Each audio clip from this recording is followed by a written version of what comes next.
രാഷ്ട്രീയത്തിൽ ജയന്റ് കില്ലറായി അറിയപ്പെട്ടിരുന്ന മുൻ എംഎൽഎ അഡ്വക്കേറ്റ് പി.ജെ. ഫ്രാൻസിസ് ജനസമ്മതിയിൽ പേരെടുത്ത് നിൽക്കുമ്പോൾ തന്നെ രാഷ്ട്രീയ പ്രവർത്തനം അവസാനിപ്പിക്കാൻ തീരുമാനിച്ചത് എല്ലാവരെയും ഞെട്ടിച്ചിരുന്നു. കഴിഞ്ഞ ദിവസം അന്തരിച്ച പ്രമുഖ കോൺഗ്രസ് നേതാവ് പി.ജെ. ഫ്രാൻസിസിനെ 2001 രാഷ്ട്രീയ വിരമിക്കലിന് പ്രേരിപ്പിച്ചത് പല കാരണങ്ങളായിരുന്നു.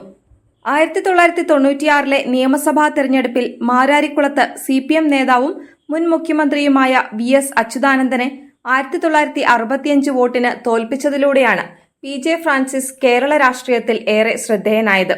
നന്മ നിറഞ്ഞ വ്യക്തിത്വം, ആരെയും ആകർഷിക്കുന്ന സൗമ്യത, സത്യസന്ധതയിൽ അടിയുറച്ച രാഷ്ട്രീയം, ആഴമായ അറിവ്, വിശ്വസ്തതയുള്ള ആത്മീയത എന്നിവ ഫ്രാൻസിസിനെ കൂടുതൽ ജനകീയനാക്കി.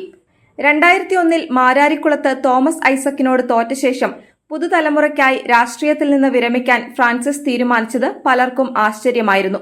രാഷ്ട്രീയത്തിലെ കാപട്യവും കുതികാൽ വെട്ടുകളും വെറുത്ത പി.ജെ. പ്രാർത്ഥനാ ജീവിതവും എഴുത്തും വായനയുമായി കഴിയാൻ ആഗ്രഹിച്ചു. പിന്നീട് പുസ്തകരചനയിലേക്ക് തിരിഞ്ഞു. 2011 അദ്ദേഹം രചിച്ച ആലപ്പുഴ കിഴക്കിന്റെ വെനീസ് എന്ന ഗ്രന്ഥം ആലപ്പുഴയുടെ ചരിത്ര പുസ്തകം കൂടിയാണ്.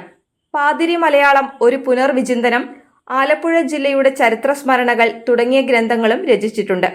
1987, 91 വർഷങ്ങളിൽ അരൂർ നിയമസഭാ മണ്ഡലത്തിൽ UDF സ്ഥാനാർത്ഥിയായി KR ഗൗരിയമ്മയ്ക്കെതിരെയും മത്സരിച്ചിരുന്നു. മൂന്നാം ഊഴമായിരുന്നു VS അച്യുതാനന്ദനെതിരെയുള്ള മാരാരിക്കുളത്തെ മത്സരം. ആലപ്പുഴ DCC വൈസ് പ്രസിഡന്റായും 1978 ആലപ്പുഴ നഗരസഭാ പ്രതിപക്ഷ നേതാവായും പി.ജെ. ഫ്രാൻസിസ് പ്രവർത്തിച്ചു. ആലപ്പുഴ കോൺവെന്റ് സ്ക്വയറിലെ വീട്ടിൽ വിശ്രമ ജീവിതം നയിക്കുകയായിരുന്നു.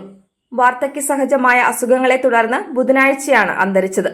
പി.ജെ. ഫ്രാൻസിസിന്റെ സംസ്കാര ശുശ്രൂഷകൾ വെള്ളിയാഴ്ച ഉച്ചയ്ക്ക് ശേഷം 3 മണിക്ക് ആലപ്പുഴ മൗണ്ട് കാർമൽ കത്തീഡ്രൽ പള്ളിയിൽ നടക്കും.